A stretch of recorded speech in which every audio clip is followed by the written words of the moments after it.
ധനുഷ്കോടിയിൽ നിന്ന് മൂന്നാറിലേക്കുള്ള യാത്രയാണിത്. അതിരാവിലെ തന്നെ തമിഴ്നാടിൻ്റെ കർഷക ഗ്രാമങ്ങളിലൂടെ ഇങ്ങനെ പോയിക്കൊണ്ടേയിരിക്കുകയാണ്. ഒരു കലാകാരൻ്റെ ഭാവനയിൽ വിരിഞ്ഞ ചിത്രം പോലെ മനോഹരമാണ് പ്രകൃതി. റോഡിൻ്റെ ഇരുവശങ്ങളിലുമായിട്ട് വിശാലമായിട്ടുള്ള കൃഷിയിടങ്ങളാണ്. അതിരാവിലെ തന്നെ കൃഷിയിടത്തേക്കും മറ്റ് ദൈനംദിന വൃത്തിയിലും ഏർപ്പെടാനായിട്ട് പോകുന്ന തമിഴ് കർഷകരെയും ഗ്രാമവാസികളെയും നമുക്ക് കാണാം.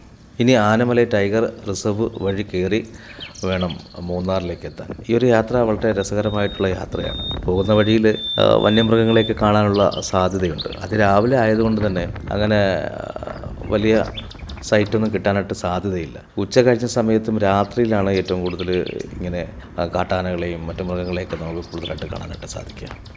എന്തായാലും ഒരുപക്ഷെ ഭാഗ്യമുണ്ടെങ്കിൽ കാണാവുന്ന വിശ്വാസത്തിലിങ്ങനെ യാത്ര തുടരുകയാണ്. ഈ പോകുന്ന വഴിയിൽ കർഷകർ കാലികളെ മേയ്ക്കാനും കൃഷിയിടങ്ങളിലേക്കോ ഒക്കെ അവർ സജീവമായി തുടങ്ങി. ആനമലൈ ടൈഗർ റിസർവിന് തൊട്ട് മുമ്പായിട്ട് ഒന്ന് രണ്ട് കുഞ്ഞു കുഞ്ഞു കടകളുണ്ട്. ഞാൻ മുമ്പ് വന്നപ്പോഴത്തേക്കും അവിടുന്ന് ആഹാരം കഴിച്ചിട്ടുണ്ടായിരുന്നു. വളരെ ടേസ്റ്റി ആയിട്ടുള്ള തമിഴ്നാടിൻ്റെ തനത് രുചി, കല്ലിലരച്ചും വിറകടുപ്പിൽ ആണ് അവർ പാചകമൊക്കെ ചെയ്തത്. അതിൻ്റെ ടേസ്റ്റ് ഒന്ന് പ്രത്യേകത തന്നെയാണ്. അതുകൊണ്ട് ഞാനത് പ്ലാൻ ചെയ്ത് തന്നെയാണ് വന്നത്. ചെക്ക് പോസ്റ്റിന് തൊട്ട് മുമ്പുള്ള അമ്മച്ചിര കടയിൽ നിന്ന് ഫുഡ് കഴിച്ചിട്ട് വേണം പോകാനെന്ന്. ഉച്ചയൂണാണ് ഏറ്റവും മനോഹരം. പക്ഷേ നമുക്ക് ബ്രേക്ക്ഫാസ്റ്റിൻ്റെ സമയത്താണ് എത്തിയത്. ഞങ്ങളവിടെ എത്തിയപ്പോഴത്തേക്കും ഒന്നും റെഡിയായിട്ടില്ല. പാചകം അവസാന ഘട്ടത്തിലാണ്. വാഴയുടെ തളിരില ഇങ്ങനെ മുറിച്ചുകൊണ്ടിരിക്കുന്നുണ്ട് മാമൻ. അകത്ത് ഒരമ്മ ഇങ്ങനെ ഇഡലി പാകം ചെയ്യുന്നുണ്ട്. മറ്റൊരടുപ്പിൽ സാമ്പാർ ഇങ്ങനെ വെട്ടിത്തിളയ്ക്കുന്നുണ്ട്. ഒരു ഉരകല്ലിൽ അവരുടെ ഒരു പ്രത്യേകതരം ചമ്മന്തി ഇങ്ങനെ അരച്ച് പകുതിയാക്കി വെച്ചിട്ടുണ്ട്. ഇഡലി ആ തുണിയിൽ നിന്ന് വിട്ടുവരാൻ വേണ്ടിയിട്ടാണ് വെള്ളമൊക്കെ തിളയ്ക്കുന്നത്. ഇത് കണ്ടിട്ട് ഇനി മറ്റ് കമൻറ്റുകൾ വരും എന്നുള്ള കാര്യം എനിക്കറിയാം. ഇത്തരത്തിലുള്ള ചില യാത്രയിലൊക്കെ ഇങ്ങനെ ചില സാക്രിഫൈസൊക്കെ ചെയ്തേ മതിയാവുള്ളൂ. പക്ഷേ എന്തൊക്കെ പറഞ്ഞാലും ആ ഇഡലിയും ആ ചമ്മന്തിയും സാമ്പാറും അവരുടെ വടയും ഒരു രക്ഷയില്ല. അപാര ടേസ്റ്റ് എന്ന് വെച്ചാൽ അപാര ടേസ്റ്റാണ്. ഇഡ്ഡലിക്കും സാമ്പാറിനും ഇത്രയും ടേസ്റ്റ് ഉണ്ടോ എന്ന് ഞാൻ സംശയിച്ചു പോയി. എൻ്റെ ലൈഫിൽ ഇങ്ങനെ ഇത്രയും ടേസ്റ്റുള്ള ഒരു ബ്രേക്ക്ഫാസ്റ്റ് ഞാൻ കഴിച്ചിട്ടില്ല.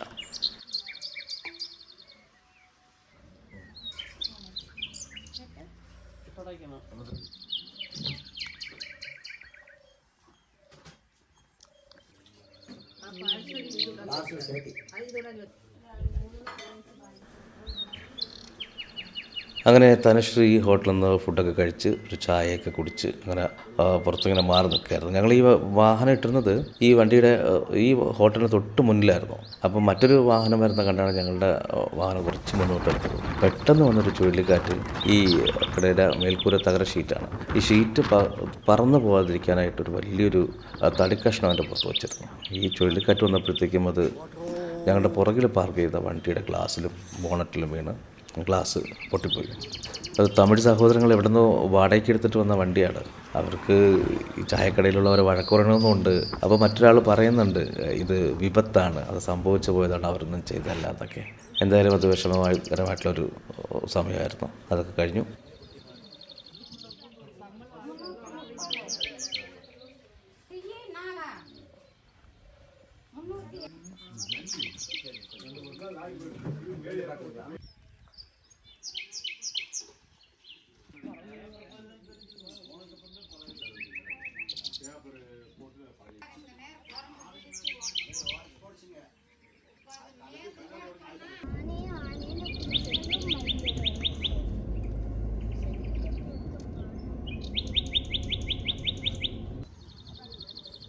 അവിടെ നിന്ന് ഞങ്ങൾ നേരെ ആനമലൈ ടൈഗർ റിസർവിലേക്ക് പ്രവേശിക്കുകയാണ്. 50 രൂപ പാസ് എടുത്ത് വേണം ഇവിടുത്തെ അകത്ത് കിടക്കാൻ.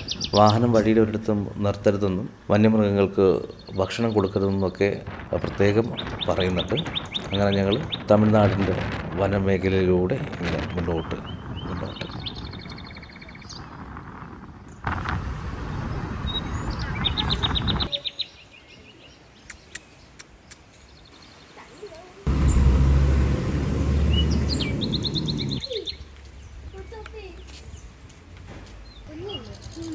പൊക്കോ.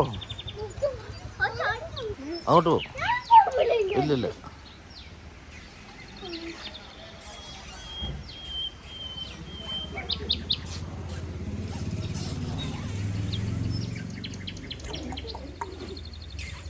അടുത്ത് നോക്കൂ. എനിക്ക്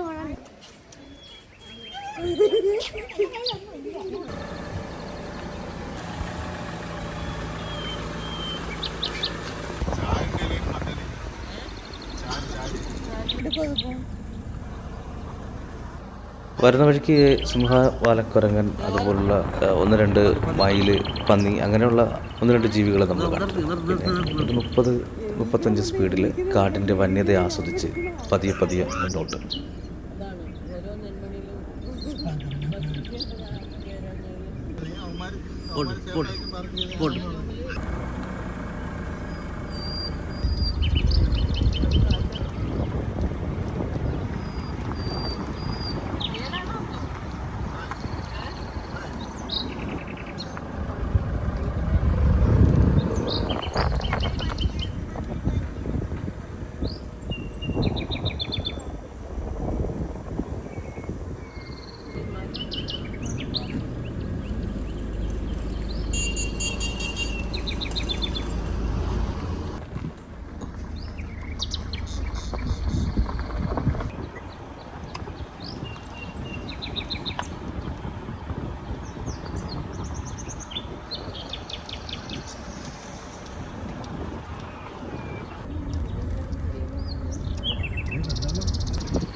ഈ പോകുന്ന വഴിയിൽ ഒരു സൈഡ് ചെങ്കുത്തായിട്ടുള്ള മലയും മറു സൈഡ് വലിയ കൊക്കയുമാണ്.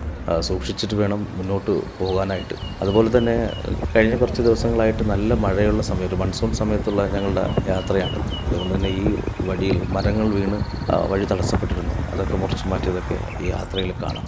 അങ്ങകലെ വെള്ളച്ചാട്ടവും കുത്തിയൊഴുകുന്ന ആ നദിയൊക്കെ കണ്ട് മനോഹരമായിട്ടുള്ള കാഴ്ചകളൊക്കെ ഇങ്ങനെ ആസ്വദിച്ച് ആ യാത്ര അങ്ങനെ തുടരുകയാണ്.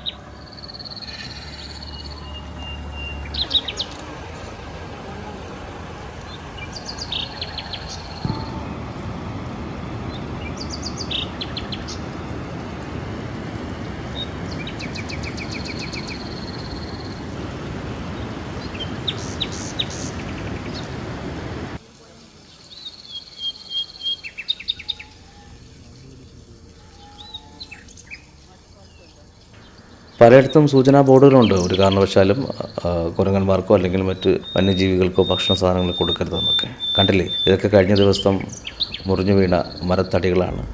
അത് ഫോറസ്റ്റ് ഉദ്യോഗസ്ഥർ മുറിച്ച് മാറ്റിയതിൻ്റെ അവശിഷ്ടങ്ങളാണ് ഈ കാണുന്നത്. അവിടുന്ന് കേരളത്തിലെ വനമേഖല സ്റ്റാർട്ട് ചെയ്യുന്നിടത്ത് തന്നെ ഒരു കോഫി ഷോപ്പും ഒരു റിഫ്രഷ്മെൻറ്റ് ഏരിയയൊക്കെ ഉണ്ട്. അവിടുന്ന് ചായയൊക്കെ കുടിച്ച് അപ്പം സജീവമായിരുന്നല്ലോ. കാര്യം എന്ന് വെച്ച് കഴിഞ്ഞാൽ ഈ കഴിഞ്ഞ കുറേ ദിവസമായിട്ട് ഇതുവഴി യാത്ര മുടങ്ങിക്കിടക്കുകയായിരുന്നു. ഈ വഴിയിൽ മരങ്ങൾ വീണതും മണ്ണിടിച്ചിലും കാര്യങ്ങളൊക്കെ ആയിട്ട്. അപ്പം ഇത് ജസ്റ്റ് ഓപ്പൺ ആയിട്ടേ ഉള്ളൂ. അപ്പോൾ അവിടുന്ന് ചായയൊക്കെ കുടിച്ച് മുന്നോട്ട് പോയപ്പോൾ ചിന്നാറ് വൈൽഡ് ലൈഫ് സാങ്ച്വറിയിലെത്തി. അവിടെ മഴനിഴലെന്ന് പറയുന്നൊരു ടീ ഷോപ്പുണ്ട്. അവിടെ ഫ്രഷ് കട്ടൻ ചായയും കുഞ്ഞു കുഞ്ഞു സ്നാക്സൊക്കെ കിട്ടും. അതുപോലൊരു എക്കോ ഷോപ്പുണ്ട്. ഒരു കുഞ്ഞ് വെള്ളച്ചാട്ടമുണ്ട്. അവിടെ ഇരുന്ന് ഈ കാട്ടിൻ്റെ ഇടയിലൂടെയുള്ള യാത്രയുടെ ക്ഷീണമൊക്കെ മാറ്റി ചായയൊക്കെ കുടിച്ച് ആ തണുത്ത വെള്ളത്തിലൊന്ന് കാലൊക്കെ നനച്ച് ആ കുഞ്ഞു വെള്ളച്ചാട്ടമൊക്കെ കണ്ട് കുറച്ച് സമയം അങ്ങനെ അവിടെ ഇരുന്നു. ഈ ഒരു ആമയുടെ ആകൃതിയിലുള്ള ആ ഒരു എക്കോ ഷോപ്പ് നല്ല രസമുണ്ട്, കുട്ടികൾക്കൊക്കെ ഇഷ്ടപ്പെടും. വരുന്നവരൊക്കെ അവിടെ നിന്ന് ഫോട്ടോ എടുക്കുന്നുണ്ട്. ഇവിടെ ഒരു മോട്ടറുണ്ട്. ഈ മോട്ടർ കൊണ്ട് വെള്ളം പമ്പ് ചെയ്യുകയല്ല ചെയ്യുന്നത്, മുകളിൽ നിന്ന് വരുന്ന ആ ഒരു വെള്ളത്തിൻ്റെ ഫോഴ്സ് കൊണ്ട് ഇതിൽ നിന്ന് വൈദ്യുതി ജനറേറ്റ് ചെയ്യുകയാണ് ചെയ്യുന്നത്. നല്ല ചൂട് ചായയൊക്കെ കുടിച്ച് അങ്ങനെ ചിന്നാറിൻ്റെ ആതിഥ്യം സ്വീകരിച്ച് അവരോട് നന്ദി പറഞ്ഞ് മൂന്നാർ ലക്ഷ്യമാക്കി ഞങ്ങളുടെ യാത്ര തുടരുകയാണ്.